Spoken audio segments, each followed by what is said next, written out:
Corky here, Hamilton, Alabama. Old rocking chair's got me. I hope you all are doing well.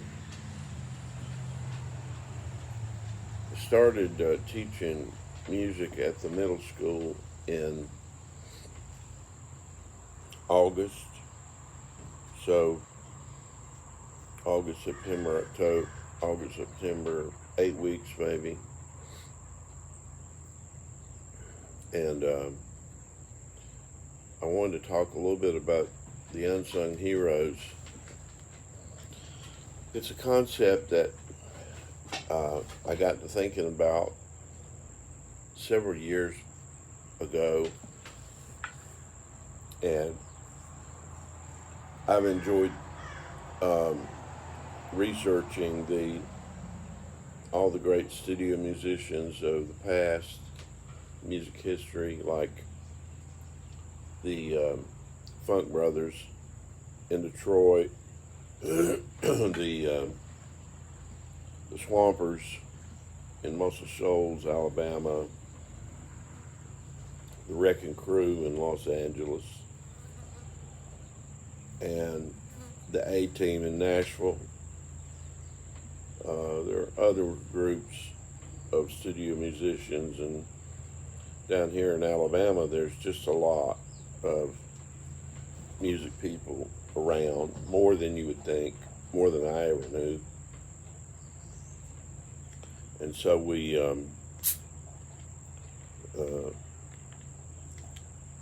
talk about the Nashville numbering system, which my understanding was started by Charlie McCoy, who's a great harmonica player in Nashville. Played on Dylan's Nashville Skyline, I believe, and then the other Nashville albums that Dylan did. Obviously, he played in traditional country music previous to that, and was real active during, the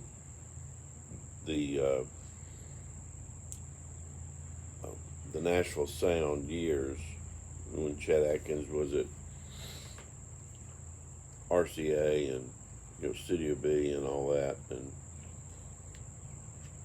so anyway, the idea of an unsung hero is that in the music world, generally people think about celebrity stars, rock stars, and they tend to be personalities who are primarily singers, maybe they're instrumentalists, but they're primarily performers, and they have to have backup. And so what's happened in the digital age is that the whole idea of music making gets reduced to one person being up in front of a group of people, and they're either got behind them a soundtrack, or maybe a backup band, or maybe an accompanist. And so there's this pressure on the performer to either write their own songs, or pressure to have an appropriate cover song to do, and then from there it becomes a competitive field to see if you ever get a break. And in the digital time, with all the music on a computer now, you would think that independent music making, where people are producing music now on a laptop or on their phone. I have one artist that's a friend of mine that is in the rap world, and he does everything on his phone. And he is widely listened to worldwide. He has lots of hits. I mean, I don't know how you could have more plays than he does. Thousands, tens of thousands of plays. So much so that when I mentioned to my class at the middle school that I was going to be bringing him in to rap for them, that they already knew his music. They already knew his songs, and they said, pull up on that YouTube, pull him up on there. And they were telling me what songs to play because they were already familiar with his music. So it's a different day in terms of that. But my role at the middle school is instrumental music teacher. I don't do vocals. I sing a lot, and we sing, but I don't focus on vocal training just because I'm not primarily a vocalist. I'm primarily an instrumentalist.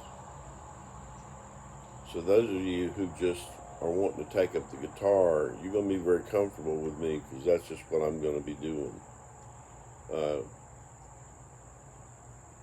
But we would take you further in guitar playing than just strumming chords to songs for a singer. We'd be talking about making music on it. So when I use the term unsung heroes, I'm talking about heroes in music that don't sing. And you know, there's always been music stars and celebrities through history in music, but it's only been since 1967 that the studio musicians and the accompanying instrumentalists have gotten their names listed on a recording. And that was Marvin Gaye's What's Going On album. He was the first one to ever list the studio musicians. Some people say that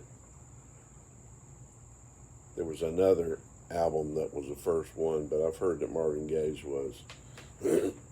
So, whether you're a guitar player, a pianist, or saxophonist, or trumpet player, or whatever you are in the world of music making, the concept of unsung hero is that you don't sing, you know. So I like exploring that. At the middle school, I've got several programs that I'm involved in. Several of them were in place before, when I came to the school. One's a ukulele program, and that's really good. That's impressed me how many chords on a ukulele these kids already know how to play, and they use YouTube play-along videos. There's bunches of them on there of popular songs, and it shows the chords on the ukulele. And because the ukulele is simple, they actually put the chord diagrams on the screen. So they're forming chords the whole time. That's a good program. I keep that going. The Boom Whackers is another program, and those are tubes, plastic tubes that have a pitch when you strike them on a hard surface. Those are okay, and they enjoy that because it's real rackety, you know, and aggressive. It's a little annoying, but I use it. And again, you have YouTube play along videos for boomwhackers. I don't know what year they came out. But I do that. Then there's the bucket drums. Again, not my favorite activity because I'm a Remo drum circle facilitator certified, so I have nice tunable hand drums that I use in drum circles, which all have more tonality than I have all the percussion instruments too. The go-go bell, the shakers, the tambourines, and the claves, and buffalo drums. I have djembes. I have tubanos. I don't have a conga or a kente, but I would like to have those, and I probably will get them. But I've been doing drum circles since about 20, I'm going to say 2010 or 2009. And I've done it all over the world. And I was trained by Remo Drum Company in Nashville to do that. It's called Health Rhythms. And it's particularly geared in a healthcare setting.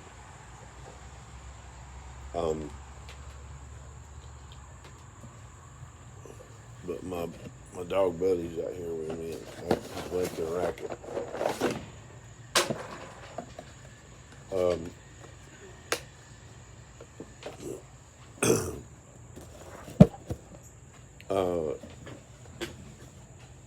So that's another activity I have is the drum circles. But I prefer that to the bucket drumming, but bucket drumming is fun for them because they get to use wooden drumsticks. And supposedly a 5-gallon paint bucket has 6 different tones. I'm not convinced of that, but anyway, we do that program. It's really good. And then I do guitar, mandolin. Then I have individual lessons for students that are learning guitar. So it's going pretty well right now over there. And the idea is that we're creating, hopefully, a whole generation of musicians who just don't need to be performers, who don't need to be standing up in front of crowds. They can go into alternative venues to do music, like dialysis clinics. They can take a ukulele into a hospital room. They can do drum circles in parks. They can do campfire music, just a lot of different things. And then they can produce music. And because a musician tends to want to play more than one instrument, they can create their own music on, digitally on multi-trackers, where they can play several instruments and do, sound on sound, do multi-tracking where they play all the instruments in a song. I did this, I recorded 100 songs on 10 albums, 10 songs per album, that are on the internet, and I played every instrument on all of them, but with a exception of just a couple of albums where I included other folks. Which brings me to the idea of social music and the idea of playing music with others, which I think is very important, and is not something that's a part of self production, music self production. Uh, the digital age has people stuck in front of a computer in the basement somewhere with headphones on, producing music by themselves. Maybe they can interact with someone else some way, digitally, online, and they can make music together. There are those examples of you can do that. But I'm talking more about acoustic music that is played in public and in, jam sessions and hootenannies and gatherings, uh, worship services, church gatherings, a lot of different things like that. So I really believe in social music. Um, Another program I do at the middle school is my Movers and Shakers program, which I started in 2006 in Tennessee. And that's basically a dance party doing the movement music, um, the the old time movement music like the Hokey Pokey and um, YMCA and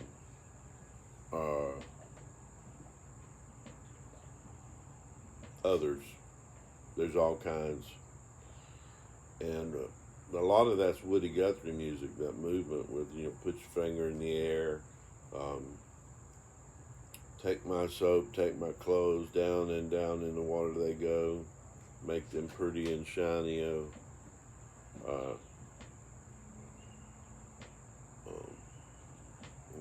Open eyes, open eyes, open eyes, open eyes. Wake up, wake up, wake up, wake up. Doing all these old timey songs. So these are some thoughts about uh, a generation of musicians who don't have to be stars, but can be working musicians and serve in many different locations. Unsung Heroes. Have a good one.